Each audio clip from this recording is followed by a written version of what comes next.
Respect de la loi.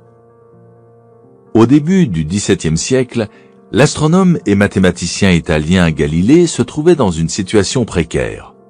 Il dépendait de la générosité des grands pour financer ses recherches.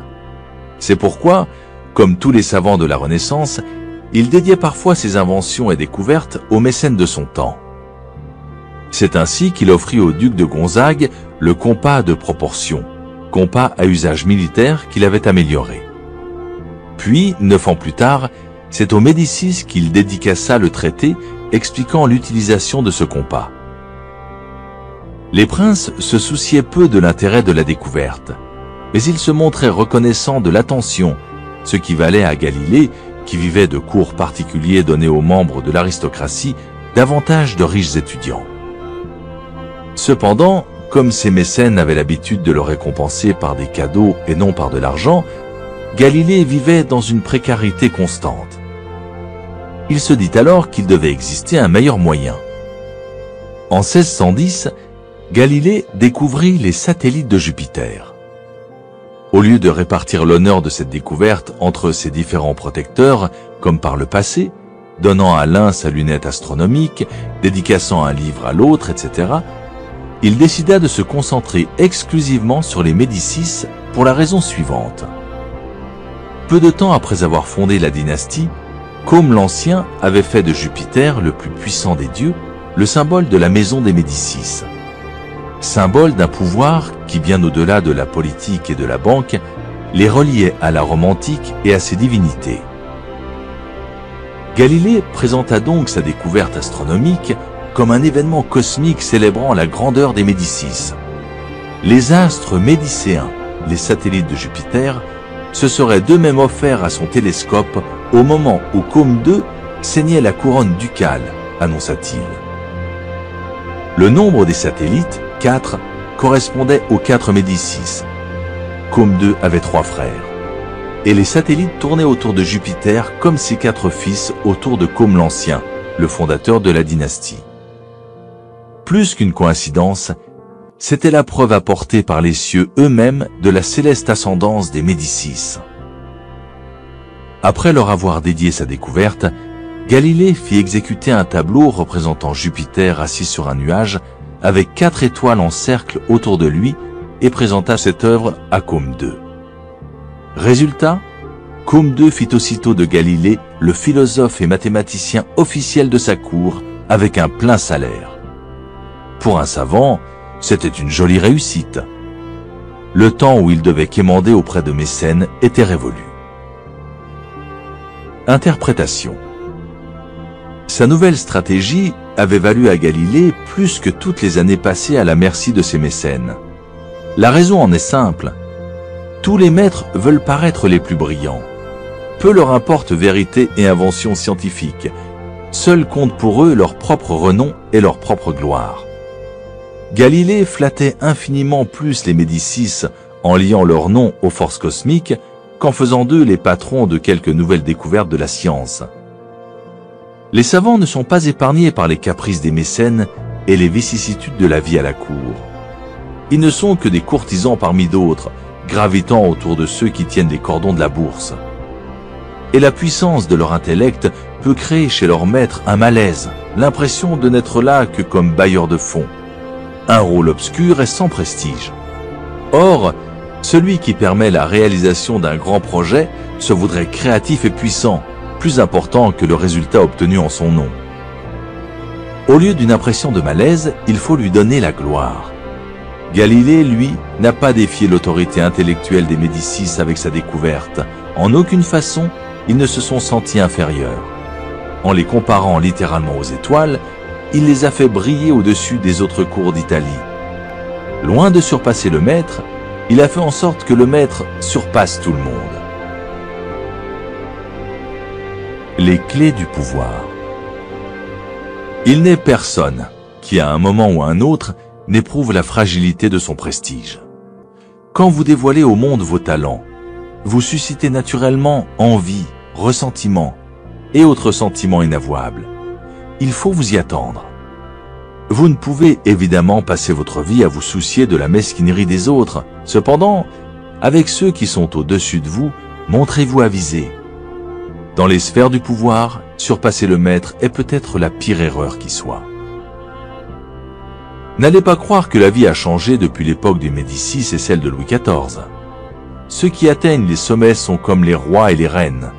Ils veulent se sentir en sécurité dans leur position et supérieurs en intelligence, esprit et charme à ceux qui les entourent. Croire qu'en faisant montre de vos talents, vous allez gagner l'affection du maître est une erreur fatale mais courante. Celui-ci peut feindre de vous apprécier, mais à la première occasion, il vous remplacera par quelqu'un de moins intelligent, moins séduisant, moins célèbre, exactement comme Louis XIV a remplacé le brillant Fouquet par le terne Colbert. Et comme Louis XIV, il n'en admettra pas la raison véritable, mais se servira d'un prétexte pour se débarrasser de vous. Cette loi implique 2 règles que vous devez comprendre. La première est qu'il peut vous arriver de faire involontairement de l'ombre à un maître en étant simplement vous-même. Il en est, en effet, dont le complexe d'infériorité est particulièrement sensible. À vous alors d'en venir à bout à force de discrétion. Nul n'était aussi comblé par la nature qu'Astor III Manfredi, prince de Faenza. C'était le plus charmant des jeunes princes d'Italie, apprécié de ses sujets pour son ouverture d'esprit et sa générosité. En 1500, César Borgia mit le siège devant Faenza. Quand la ville se rendit, les habitants s'attendaient au pire de la part du cruel Borgia, qui cependant décida de l'épargner. Il se contenta d'occuper la forteresse sans procéder à aucune exécution et autorisa le prince Manfredi, alors âgé de 18 ans, à rester à Faenza avec sa cour totalement libre. Quelques semaines plus tard, pourtant, Manfredi était arrêté et enfermé dans une prison romaine. Et 1 an après, son corps fut repêché dans le Tibre, une pierre au cou. Borgia justifia cet acte horrible par des accusations de trahison et de conspiration totalement infondées. Mais le vrai problème était sa vanité notoire et son manque de confiance en lui-même. Le jeune homme l'avait surpassé sans le moindre effort. Les dons naturels de Manfredi, sa simple présence, rendaient Borgia moins séduisant, moins charismatique. La leçon est simple. Si vous ne pouvez vous empêcher de traîner tous les cœurs après vous, apprenez à éviter de tels monstres de vanité. Ou trouvez le moyen de mettre vos qualités sous le boisseau lorsque vous êtes en compagnie d'un César Borgia. Seconde règle. Parce que le maître vous aime, ne vous imaginez pas que vous pouvez vous permettre n'importe quoi. On pourrait écrire des livres entiers sur tous les favoris tombés en disgrâce pour s'être crus intouchables et avoir osé surpasser leurs bienfaiteurs. Le favori de Hideyoshi Toyotomi, ministre des Affaires suprêmes du Japon à la fin du XVIe siècle, s'appelait Sen no Rikyu. La cérémonie du thé était alors devenue une obsession au sein de la noblesse japonaise. Sen no Rikyu, un des plus proches conseillers de Hideyoshi, avait été l'un des premiers maîtres de thé à en fixer les règles, ce qui lui avait valu d'être honoré dans tout le pays. Il disposait même d'appartements privés au palais. Pourtant, en 1591, Hideyoshi lui ordonna de se faire seppuku, de se suicider. On découvrit plus tard la raison de ce brusque revers de fortune. Rikyu, d'origine modeste, avait fait faire une statue de lui-même en sandales, un signe aristocratique, et l'avait fait placer à l'étage supérieur d'un portique du Daitokuji, le principal temple de Kyoto. Pour Hideyoshi, Rikyu avait perdu tout sens de la mesure. S'il avait les mêmes droits que les membres de la plus haute noblesse, c'était à son maître seul qu'il le devait. Mais il avait oublié cela et en était venu à s'en attribuer tout le mérite. Ayant surestimé sa propre importance de manière impardonnable, il le paya de sa vie. Rappelez-vous ceci, ne considérez jamais votre position comme acquise et ne vous laissez jamais étourdir par les faveurs qu'on vous a accordées. Conscient du danger d'éclipser votre maître, vous pouvez tourner cette loi à votre avantage. Tout d'abord, flattez son orgueil. La flatterie ouverte, pour efficace qu'elle soit, a ses limites. Lourde, voire grossière, elle risque de déplaire aux autres courtisans. Une flagornerie plus discrète est beaucoup plus puissante. Si vous êtes plus intelligent que lui, par exemple, prétendez le contraire. Faites en sorte qu'il apparaisse plus intelligent que vous. Jouez les naïfs. Faites appel à son expérience. Commettez de petites fautes qui ne vous feront pas de tort, mais vous donneront l'occasion de solliciter son aide. Les maîtres adorent ce genre de requête. Un maître dont l'expérience ne vous apporte rien peut vous en tenir rigueur. Si vos idées sont plus créatives que les siennes, attribuez-les lui, et si possible en public. Présentez le conseil que vous donnez comme un écho du sien. Si vous avez plus d'esprit que votre maître, vous pouvez jouer les fous du roi, mais ne le faites pas apparaître froid ni guindé en comparaison. Si nécessaire, mettez une sourdine et trouvez des moyens de le faire passer pour la source de la gaieté et du divertissement. Si vous êtes naturellement plus sociable que lui et plus charismatique, prenez soin de ne pas être le nuage qui l'obscurcit aux yeux des autres. Il doit rester le centre de l'attention générale, le soleil autour duquel le monde entier gravite, irradiant sa puissance et sa splendeur. Si vous êtes appelé à le distraire, montrez-lui vos imperfections et vous attirerez sa sympathie. Toute tentative pour l'impressionner par votre grâce et votre générosité peut en revanche se révéler fatale. Pensez à l'exemple de Fouquet, ou payez-en le prix. Dans toutes ces situations, ce n'est pas faire preuve de faiblesse que de déguiser vos forces si cela vous conduit au pouvoir. En laissant les autres vous surpasser, vous gardez le contrôle de la situation au lieu d'être le jouet de leur complexe. Tout cela tournera à votre avantage le jour où vous déciderez de vous élever de votre état d'infériorité. Si, comme Galilée, vous pouvez accroître encore le lustre de votre maître, alors vous serez vu comme un envoyé des dieux et immédiatement promu. Image. Les étoiles dans le ciel. Il ne peut y avoir qu'un soleil à la fois. N'obscurcissez jamais sa lumière. Ne rivalisez pas avec son éclat. Au contraire, fondez-vous dans le ciel et trouvez les moyens de faire briller d'un éclat plus vif l'étoile du maître. Autorité. Se bien garder de vaincre son maître. Toute supériorité est odieuse, mais celle d'un sujet sur son prince est toujours folle ou fatale. C'est une leçon que nous font les astres, qui bien qu'ils soient les enfants du soleil et tout brillants, ne paraissent jamais en sa compagnie. Balthazar Gracian, 1601-1658, l'homme de cour, traduit par Amelot de la Houssaye. A contrario, inutile de craindre de vexer chaque personne que vous rencontrez, mais votre cruauté doit être sélective. Si votre supérieur est une étoile moribonde, il n'y a rien à craindre à lui faire de l'ombre. Ne vous montrez pas clément. Votre maître n'a pas eu de scrupules lors de son ascension implacable vers les sommets. Jaugez sa force. S'il est faible, hâtez discrètement sa chute. Montrez-vous plus charmant, plus élégant, plus compétent que lui à des moments clés. S'il est chancelant et prêt à tomber, laissez faire. Ne prenez pas le risque d'achever un supérieur affaibli, cela pourrait apparaître cruel ou malveillant. En revanche, si votre maître est en position de force et que vous vous savez plus compétent que lui, attendez votre heure. Il est dans l'ordre des choses que son pouvoir s'amenuise et s'éteigne. Votre maître chutera un jour, et si vous jouez bien, vous lui survivrez et le surpasserez. Loi 2. Ne vous fiez pas à vos amis, utilisez vos ennemis. Principe. Gardez-vous de vos amis. Beaucoup vous trahiront par envie. D'autres se montreront gâtés, tyranniques. Un ancien ennemi que vous engagez sera plus loyal qu'un ami, parce qu'il devra faire ses preuves. En fait, vous avez plus à craindre de vos amis que de vos ennemis. Si vous n'avez pas d'ennemis, trouvez le moyen de vous en faire. Violation de la loi. Au milieu du IXe siècle, un jeune homme monta sur le trône de l'Empire byzantin sous le nom de Michel III. Sa mère, l'impératrice Théodora, était enfermée dans un couvent. et l'amant de celle-ci, Théoctistos, Michel l'avait fait assassiner.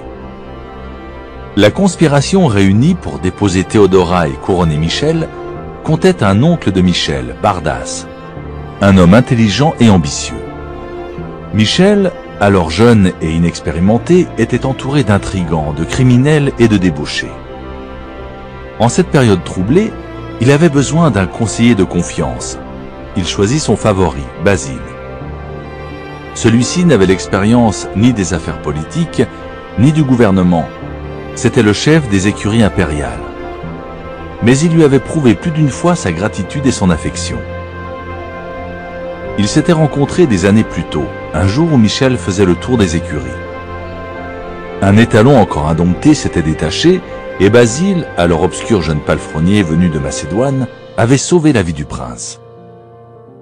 Impressionné par sa force et son courage, Michel l'avait immédiatement nommé grand écuyer, comblé de cadeaux et de faveurs, et ils étaient devenus inséparables. Basile fut envoyé dans la meilleure école de Byzance qui fit du valet d'écurie qu'il avait été un courtisan cultivé et raffiné. Michel, une fois sur le trône, avait besoin d'une personne loyale. En qui pouvait-il avoir plus confiance pour le poste de grand chambellan et premier conseiller qu'en un jeune homme qui lui devait tant? Basile pouvait être formé à cette fonction, et Michel l'aimait comme un frère. Faisant fi des avis de ceux qui lui recommandaient son oncle maternel Bardas, beaucoup plus compétent, Michel choisit son favori. Basile apprit vite et conseilla bientôt l'empereur sur toutes les affaires de l'État.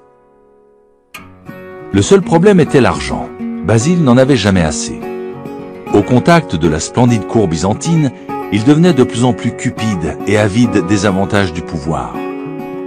Michel doubla, puis tripla son salaire, l'ennoblit, le maria à l'une de ses propres maîtresses, Eudoxia Ingérina. Un ami aussi sincère, un conseiller aussi sûr n'avait pas de prix. Mais les ennuis allaient commencer. Bardas était alors à la tête de l'armée. Basile convainquit Michel que l'homme était dangereusement ambitieux. Bardas, lui rappela-t-il, avait conspiré pour faire monter son neveu sur le trône, croyant avoir ensuite sur lui une influence décisive. Il pouvait conspirer à nouveau, cette fois pour s'en débarrasser et prendre lui-même le pouvoir. Basile instilla ainsi chez l'empereur le poison du doute et obtint d'assassiner Bardas. À la faveur de grands jeux équestres, Basile se rapprocha de son rival dans la mêlée et le frappa à mort. Peu après, sous couvert de garder le contrôle du royaume et de réprimer les éventuelles rébellions, Basile demanda à remplacer Bardas à la tête de l'armée. Cela lui fut accordé. Le pouvoir et les richesses de Basile allèrent croissant. Et quelques années plus tard, Michel, qui connaissait des difficultés financières à cause de son train de vie extravagant, lui demanda le remboursement de ses dettes. À sa grande stupéfaction, Basile refusa. Et devant son impudence, Michel ouvrit soudain les yeux. L'ancien valet d'écurie avait plus d'argent, plus d'alliés dans l'armée et le gouvernement, et de fait, plus de pouvoir que l'empereur lui-même. Quelques semaines plus tard, après une nuit de beuverie, Michel se réveilla entouré de soldats. Basile était parmi eux. Ils le frappèrent à mort. Après s'être autoproclamé empereur, Basile Ier parcourut à cheval les rues de Byzance, brandissant au bout d'une longue pique la tête de son ancien bienfaiteur et ami. Interprétation. Michel III avait misé son avenir sur la gratitude que Basile aurait dû éprouver pour lui. Celui-ci, pensait-il, lui devait sa richesse, son éducation et son rang. À coup sûr, il le servirait de son mieux. Une fois Basile nommé à son poste, l'empereur lui avait accordé tout ce qu'il désirait pour renforcer ses liens avec lui. Il ne réalisa son erreur que le jour fatal où il vit le sourire arrogant de Basile. Il avait créé un monstre. Il avait permis à un homme d'approcher le pouvoir et céder à ses requêtes les plus insatiables. Basile, gêné par la générosité du souverain, fit comme beaucoup en pareille situation. Il oublia les faveurs reçues et s'imagina qu'il ne devait son succès qu'à ses propres mérites. Au moment où Michel prit conscience de la situation, il pouvait encore sauver sa vie. Mais l'amitié et l'amour aveuglent, ils font perdre le sens des réalités. Personne ne peut croire à la trahison d'un ami. Michel s'y refusa et finit la tête au bout d'une pique. Mon Dieu, gardez-moi de mes amis. Quant à mes ennemis, je m'en charge. Voltaire, 1694-1778. Respect de la loi.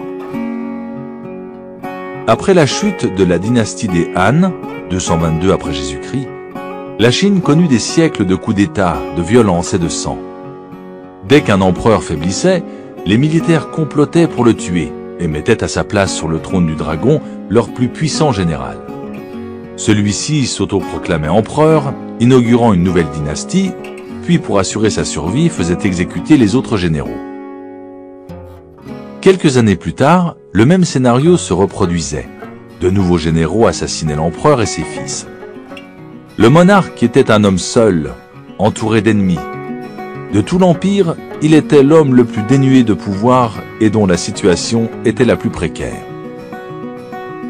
En 959, le général Zhao Qianyin devint le premier empereur Song du Nord. Il savait qu'il n'avait probablement pas plus d'un an ou deux à vivre avant d'être éliminé. Comment rompre ce cercle vicieux? Peu après être monté sur le trône, Zhao Qianyin ordonna un banquet pour célébrer l'avènement de la nouvelle dynastie. Il y invita les principaux chefs de l'armée, les fit généreusement boire, puis renvoya tous les gardes. Les généraux crurent alors leur dernière heure arrivée. Au lieu de quoi, Zhao Qianyin s'adressa à eux.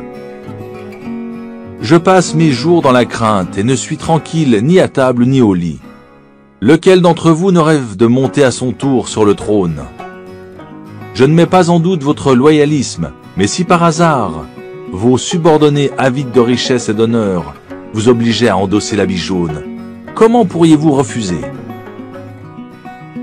Ivres et craignant pour leur vie, les généraux protestèrent de leur innocence et de leur loyauté. Mais Zhao Qianyin reprit. « Pourquoi ne pas plutôt vivre en paix, riche et honoré? Si vous acceptez d'abandonner vos commandements, je suis prêt à vous faire don de magnifiques demeures où vous pourrez jouir de la vie en compagnie de belles filles au milieu des chants et des rires. » Les généraux stupéfaits réalisèrent que l'empereur leur offrait de troquer une existence d'anxiété et de combat contre une vie d'opulence et de sécurité. Le lendemain, tous remirent leur démission et se retirèrent dans les propriétés qu'il leur avait accordées. Zhao Qianyin avait métamorphosé une meute de loups amicaux qui l'aurait certainement trahi en un troupeau d'agneaux dociles et privés de pouvoir.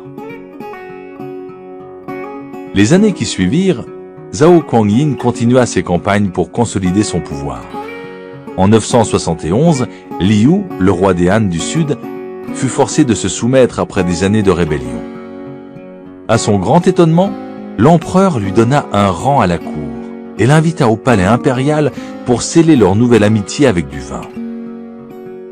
Recevant la coupe que lui offrait l'empereur, le roi Liu hésita, croyant le vin empoisonné.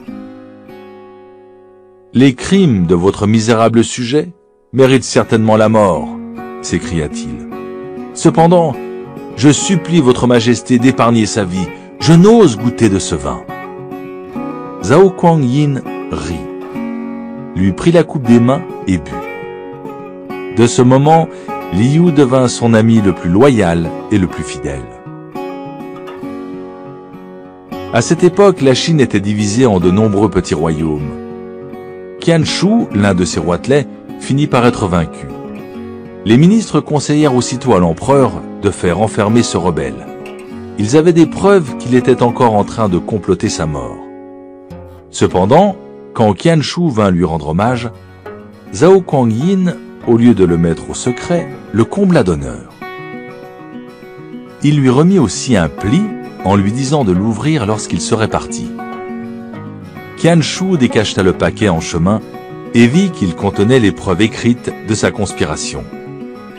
Il comprit alors que l'empereur connaissait les plans qu'il avait échafaudés pour le tuer, et que malgré cela, il l'avait épargné. Cette générosité eut raison du rebelle, qui devint, lui aussi, l'un des vassaux les plus dévoués de l'empereur Zhao Guangyin. Interprétation. Un proverbe chinois compare les amis aux mâchoires hérissées de crocs d'un dangereux animal. Si vous n'y prenez garde, elles vous broient.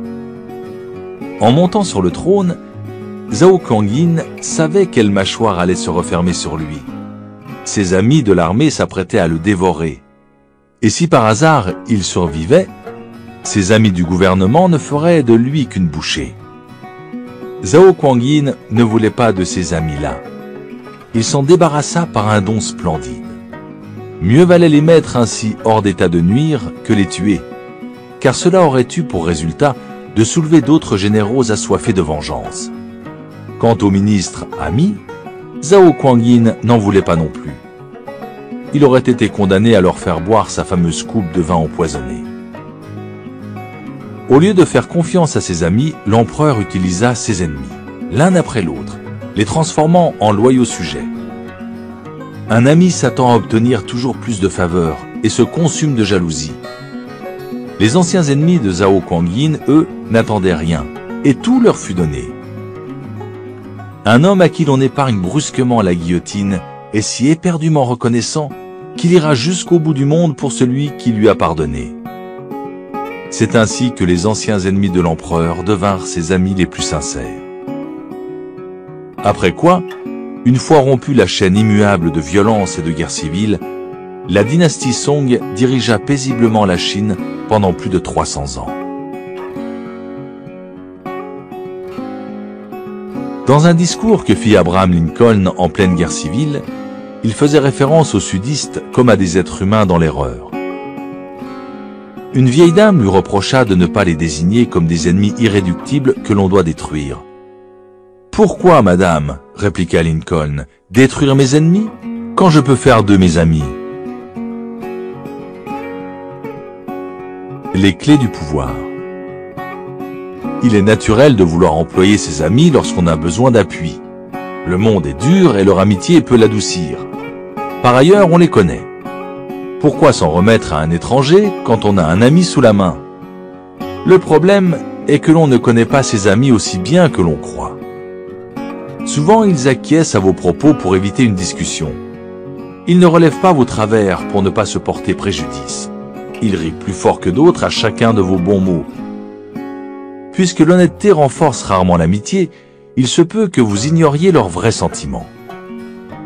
Vos amis vous diront qu'ils aiment votre poésie, qu'ils adorent votre musique, qu'ils envient votre bon goût. C'est peut-être vrai, mais pas toujours. Tant s'en faut. Quand vous décidez d'embaucher un ami, vous découvrez progressivement les côtés qu'il vous avait cachés. Curieusement, c'est votre magnanimité envers lui qui fausse tout. On a besoin de sentir qu'on mérite une bonne fortune. Une faveur peut devenir oppressive si elle signifie qu'on a été choisi parce qu'on est un ami et non pas forcément parce qu'on en est digne. Il y a dans le fait d'engager des amis une note de condescendance qui les affecte secrètement. La blessure apparaîtra lentement. Une franchise plus cassante, ça et là des accès de ressentiment et d'envie, et sans que vous sachiez pourquoi, l'amitié s'estompe. Plus vous accorderez de faveurs et de cadeaux pour tenter de la raviver, moins on vous en sera reconnaissant. L'histoire est pavée d'actes d'ingratitude. Ce sentiment a montré ses pouvoirs depuis tant de siècles qu'il est étonnant que l'on continue à le sous-estimer. Mieux vaut être vigilant. Si vous attendez de la reconnaissance de la part d'un ami, soyez agréablement surpris lorsqu'il vous en manifeste. Engager des amis va inévitablement limiter votre pouvoir. Un ami est rarement le plus apte à vous aider. Enfin, le talent et la compétence sont bien plus importants que des sentiments amicaux.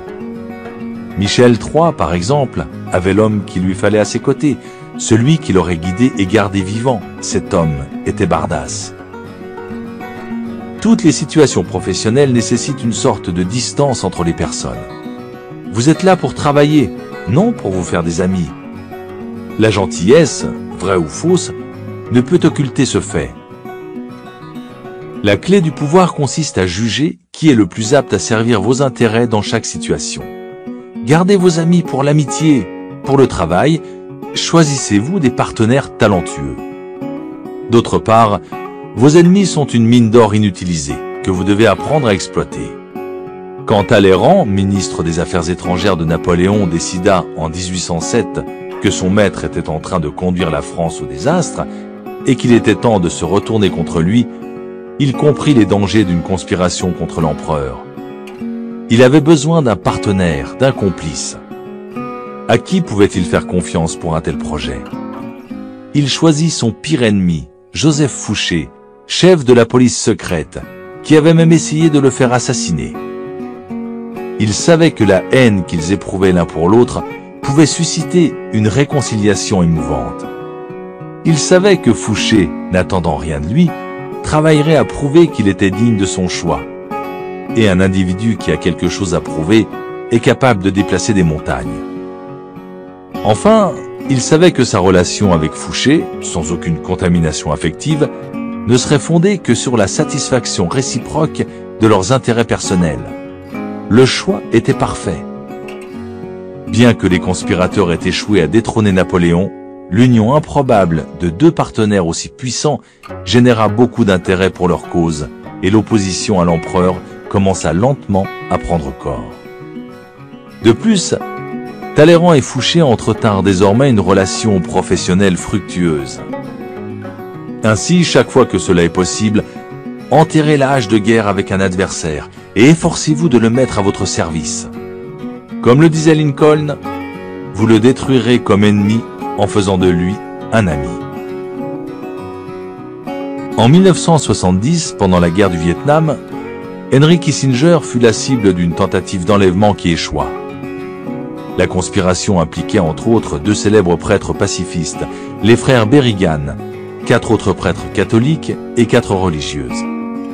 En privé, sans en informer les services secrets du ministère de la Défense, Kissinger organisa un samedi matin un entretien avec 3 de ses présumés kidnappeurs.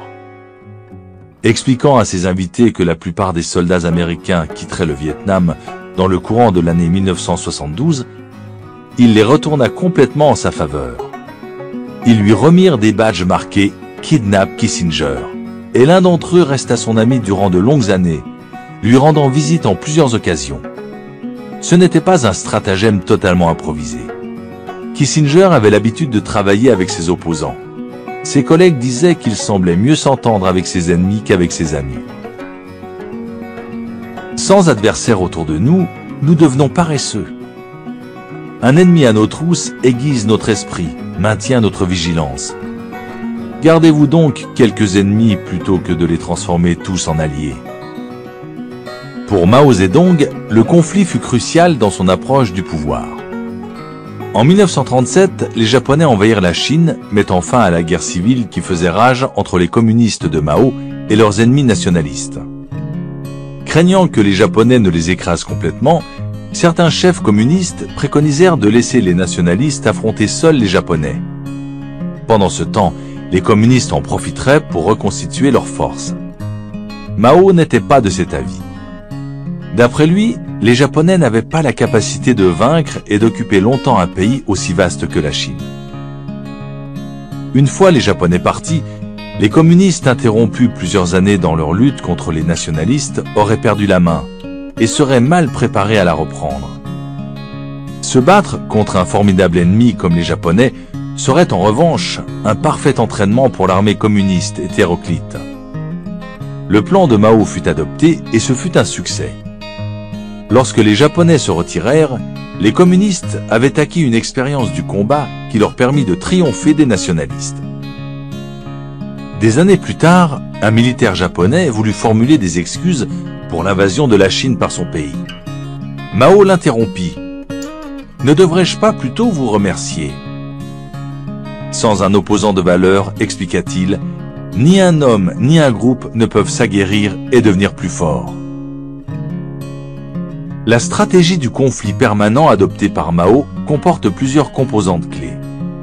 D'abord, il faut être certain qu'à long terme, vous en sortirez victorieux. Ne combattez pas quelqu'un que vous n'êtes pas sûr de vaincre. Mao savait que les Japonais seraient défaits en leur temps. Deuxièmement, si aucun adversaire ne se présente de lui-même, Vous devrez vous fixer une cible commode ou même parfois transformer un ami en ennemi, tactique que Mao utilisa bien souvent en politique. Troisièmement, utilisez vos opposants pour définir clairement votre cause auprès du public, quitte à la faire passer pour un combat du bien contre le mal. Mao attisa ainsi les conflits de la Chine avec l'Union soviétique et les États-Unis. Sans ennemi clairement défini, croyait-il, son peuple perdrait la notion de ce que signifiait le communisme chinois. Un ennemi parfaitement ciblé est un argument plus fort que tous les discours. Ne vous laissez jamais déstabiliser par la présence d'ennemis. Vous êtes en bien meilleure posture avec un ou deux adversaires déclarés que lorsque vous ignorez où vos vrais ennemis se cachent. L'homme de pouvoir accueille le conflit, utilise son antagoniste pour soutenir sa réputation, comme il le ferait d'un combattant prévisible et sûr en des temps d'incertitude. Image. Les mâchoires de l'ingratitude. Sachant ce qui se passerait si vous mettiez votre doigt dans la gueule d'un lion, vous allez garder vos distances avec vos ennemis. Vous ne prendrez pas de telles précautions avec des amis, et si vous les employez, ils vous mangeront tout cru avec ingratitude. Autorité. Savoir tirer profit de ses ennemis. Toutes les choses se doivent prendre, non par le tranchant, ce qui blesserait, mais par la poignée, qui est le moyen de se défendre, à plus forte raison l'envie. Le sage tire plus de profit de ses ennemis que le fou n'en tire de ses amis. Balthazar Gracian, 1601-1658, L'homme de cour, traduit par Amelot de la Houssaye. A contrario. En général, mieux vaut ne pas mélanger travail et amitié, mais il arrive qu'un ami puisse vous être plus utile qu'un ennemi. Un homme de pouvoir, par exemple, a souvent des basses œuvres à effectuer, dont, pour sauver les apparences, il est préférable que d'autres que lui se chargent. Les amis font souvent cela au mieux, parce que leur affection les rend désireux de saisir cette opportunité. Si pour quelque raison vos projets achoppent, vous pouvez ainsi utiliser un ami comme bouc émissaire. Les souverains avaient souvent recours à ce subterfuge. Ils laissaient leurs favoris porter la responsabilité d'une faute, car personne ne s'attendait à ce qu'ils sacrifient délibérément un ami. Bien sûr, une fois cette carte jouée, l'ami est perdu pour toujours. C'est pourquoi, pour ce rôle du bouc émissaire, une simple relation est préférable à un véritable ami. Enfin, le fait de travailler avec des amis brouille les limites et les distances que le travail nécessite. Toutefois, si les deux parties comprennent le danger que cela implique, un ami peut être employé efficacement. Mais ne baissez jamais votre garde. Soyez à l'affût de réactions épidermiques comme l'envie et l'ingratitude. Rien n'est stable au royaume du pouvoir, et l'ami le plus proche peut se transformer en ennemi mortel.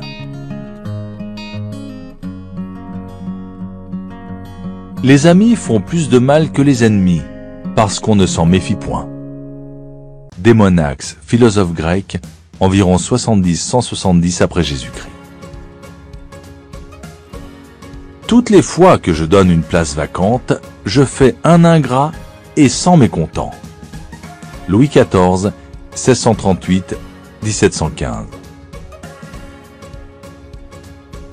Je tiens donc qu'on peut aimer un homme plus qu'un autre, à proportion qu'il aura plus de mérite.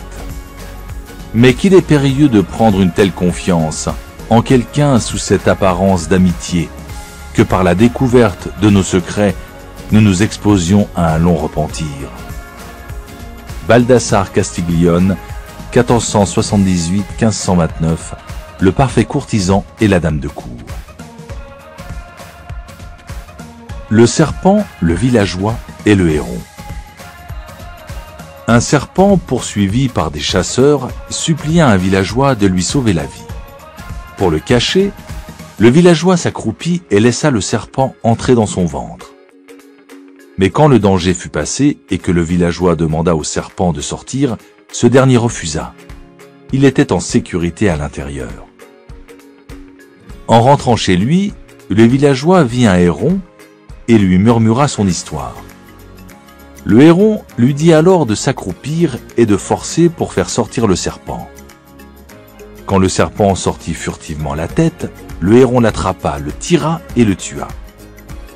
Le villageois était inquiet parce qu'il pensait que le poison du serpent pouvait être resté en lui. Le héron lui dit que le remède contre le venin de serpent consistait à faire cuire et à manger 6 oiseaux blancs. « Tu es un oiseau blanc, dit le villageois. Tu feras un bon début. » Il attrapa le héron et le mit dans un sac qu'il rapporta à la maison. À son arrivée, il raconta à sa femme ce qui s'était passé. « Je suis surprise par ton attitude, lui dit-elle. L'oiseau t'a rendu un service, il t'a débarrassé du mal qui était en ton ventre, il t'a sauvé la vie en fait, et tu l'attrapes, et tu parles de le tuer ?» Elle relâcha immédiatement le héron qui s'envola. Mais en passant, il lui creva les yeux. Morale, quand tu vois de l'eau couler à contre-courant, cela signifie que quelqu'un rend un bienfait. Conte africain. C'est pourquoi plusieurs personnes ont pensé qu'un prince sage doit, s'il le peut, entretenir avec adresse quelque inimitié, pour qu'en la surmontant, il accroisse sa propre grandeur. Les princes, et particulièrement les princes nouveaux, ont éprouvé que les hommes, qui au moment de l'établissement de leur puissance leur avaient paru suspects, leur étaient plus fidèles et plus utiles que ceux qui d'abord s'étaient montrés dévoués. Pandolfo Petrucci, prince de Sienne, employait de préférence dans son gouvernement ceux que d'abord il avait suspectés. Nicolas Machiavel, 1469-1527, Le Prince, traduit par Jean-Vincent Périès. Un brahmane, grand expert des Védas et archer hors pair, offre ses services à son bon ami qui est maintenant le roi. Le brahmane s'écrie en le voyant « Me reconnais-tu? Je suis ton ami !» Et le roi de lui répondre avec dédain « Oui, nous étions amis autrefois, mais notre amitié était fondée sur le pouvoir que nous avions l'un et l'autre. Tu étais mon ami, brave brahmane, parce que tu servais ma cause. Aucun pauvre n'est ami avec le riche, aucun fou avec le sage, aucun lâche avec le courageux. Un vieil ami, qui en a besoin? 2 hommes de richesse et de naissance égales peuvent se lier d'amitié et contracter mariage dans la famille l'un de l'autre. Mais non, un homme riche et un pauvre, un vieil ami, qui en a besoin? Le Mahabharata, environ au IIIe siècle avant Jésus-Christ. Ramassez une abeille par gentillesse et vous apprendrez les limites de la gentillesse. Proverbe soufi. Car le bienfait conserve son mérite tant que l'on croit pouvoir s'acquitter. Quand la reconnaissance n'a pas de prix assez haut, on le paye par la haine. Tacite, environ 55-120 après Jésus-Christ. Annales 4-18, traduit par J.L. Burnouf. Sur l'utilité que l'on peut retirer de ses amis. Quelqu'un qui n'aimait pas Hiéron lui reprocha un jour qu'il avait la bouche mauvaise. Ce prince, de retour chez lui, se plaignit à sa femme de ce qu'elle ne l'en avait pas averti. Comme elle était aussi simple que chaste, elle répondit « Je croyais que tous les hommes sentaient de même. » C'est ainsi qu'on apprend par un ennemi, bien plutôt que par des amis, ces défauts naturels qui frappent tout le monde. Plutarque, environ 46-120 après Jésus-Christ,